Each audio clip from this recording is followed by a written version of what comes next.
Hello! Good morning po ulit sa inyong lahat. Ayan, tapos na po. Nalagay na po yung aking mahal na Nanaawa, yung aking cruise. Tapos si mahal na Nazareno at si mahal na Guadalupe. At naayos ko na po ang aking dasalan po. Ayan po ang aking father. At ayan naman po ang aking mother.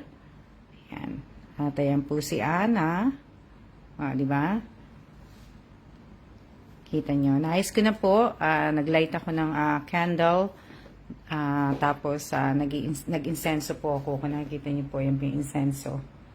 So, natutuwa ako kasi dumating na nga po yung gamit namin. At tapos, ito, yung dasalan ko po. Kasi, tuwing umaga po talaga, lagi ako nakaharap dito na, di ba? So, ayan. Natutuwa po ako. So, samahan nyo po akong magdasal. Diba? Samahan niyo akong magdasal muna kasi dadasal ako sa September 1st po ngayon. Ganda po ng pagkakaayos niya, di ba? Sana ayos ko na po siya. At least, ito nagawa ko na. Hindi pa ako naliligo eh. Kasi, binacuum ko yan nung ninilagay nga yung phone. Binacuum ko. Tapos, winalis ko nga na vacuum walis din. Di ba? Yung mga Buddha na yan, nakikita niyo yung mga Buddha na yan. Yung mga Buddha, pinili ko po yan sa mga pinupuntahan ko po mga sacred na mga, yung mga temple po na mga pinupuntahan ko sa Taiwan, sa Korea, yung mga yan. Tapos yung poon po yan, ba? Ano ba? Mahan niyo ako magdasal. Lord, pinagsisisihan kong lubos ang pagkakasala ko sa iyo dahil ikaw ang Diyos ko na ubod ng kabutihan at karapat-dapat sa buo kong pag-ibig. Nagtitika akong lubos sa tulong ng iyong biyaya na iwasan ng mga kasalanan at mga pagkakataon ng pagkakasala at tuparin ang utos mo. Salamat po, mahal na Nazareno, mahal na Nanaawa, mahal na Guadalupe, mahal na Saint Pio, mahal na Apo Santo Niño, mahal na Apo Santo Niño de Cebu, mahal na Saint Rita, mahal na Manawag, sa lahat ng biyayang pinagkaloob niyo po sa akin at sa aking pamilya. Isinasama ko rin po sa aking dasal na bigyan po ninyo ng kapayapaan ng buong mundo at pagalingin po ninyo ang lahat na may malubhang karamdaman, lalong-lalo na po ang mga may tinamaan po ng COVID at lalong-lalo na po din po yung mga may cancer po. At sana po pagpasok po nitong buwan ng September, good health lang po sa aming lahat, more blessing, diba? Anto? Amen po, amen. Nagdasal po ako, sinama, kaya nga ako nag-live, nagdasal ako. So, ayan, first ako nagdasal ha. Diba? Wala pa po si Kailan. Kalat.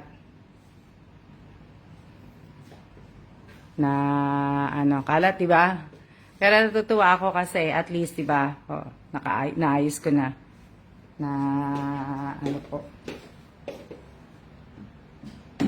Naayos ko na siya naayos ko na po, diba? Wala na akong, yung sa taas na lang po ayusin ko. Ayan, okay na yan.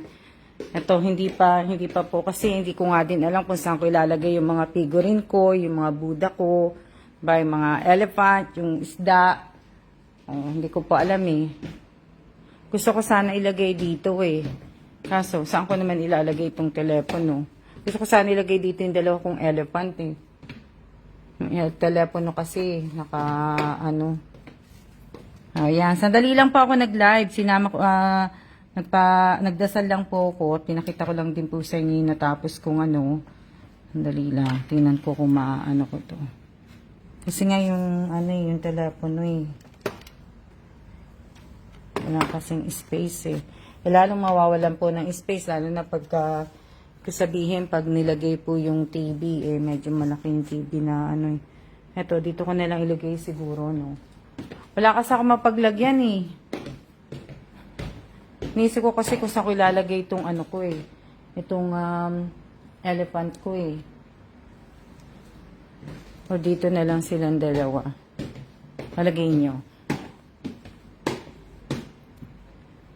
Sila mag-asawa. Mag-asawa po yan eh. Dali. Mag-asawa po yung niya, yung elephant.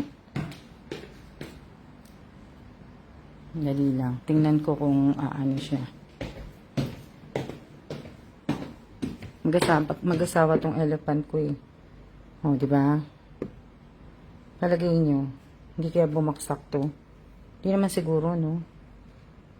Hindi naman siguro. Oh, di ba? Kaso, oh, palagay nyo, maganda? Maganda ba siya dyan? Yung dalawa kong elephant. Maganda ba? Oh, dumilim. Dumilim, dumilim, dumilim.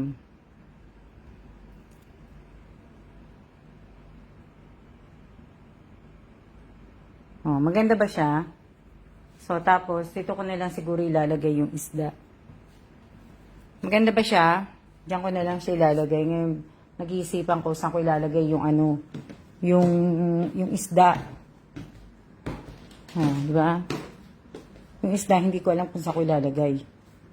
So, eto, pag nag-atang ako, itong mesa na lang ang gagamitin ko. Yan, pag nag-atang ako ng ano. So, di ba? Kaso, itong dalawa kong isda, hindi ko alam kung saan ko ilalagay ngayon. Yung dalawa ko. Meron pa akong ano, ito pa oh. Tapos yung isa pang Buddha. Yung malaki kong isda, yung kulay pula. Yung isda na kulay pula po, di ba? Nakita niyo yun, di ba? So, yun naman, iniisip ko kung saan ko siya ilalagay. Na, ano. Tapos, ito naman po, ito, mga puon ko yan, pag nagta-travel ako, yan, kasama ko po yan lahat. Dala ko po lahat siya pag nagta-travel ako. So, yan yung mga dala ko po. Nakalagay siya dito sa brown. Yan. Ang problema ko lang, saan ko ilalagay yung dalawang isda? O, di ba? Wala po si Kailan. Tingnan natin ang weather sa labas. Sa sakit ng katawan ko. Grabe. O, diba? Init. Nilagay ko na dito yung ano namin, yung mat. Init to. O, diba? Itong tatlong isda. Mamaya ilalagay ko to sa sabit ko. Nihintay ko lang si Kailan. Si Kailan na magsabit kasi mataas eh. Hindi ko abot kahit tumutong ako sa silya eh. O, diba?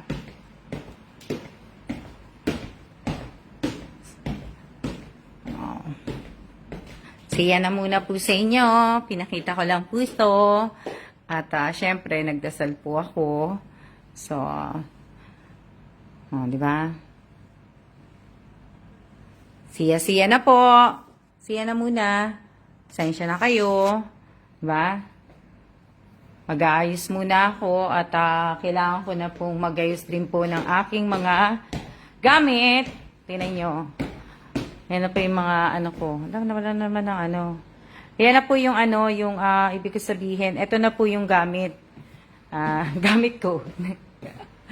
Yung ano ko, di ba? Yan lang po yung mga dadalhin ko. Yan naman, o, di ba? Nag-ayos po ako eh. Ayan pa po ang kakailangan ko ano kasi paalis na po kami bukas. Kaya kailangan ko na rin pong ayusin to. Di ba? So, siya na po muna at para magawa ko na po lahat ng mga gagawin ko dahil talagang kailangan matapos ko itong maleta ko. So, siya na muna. Maraming salamat po.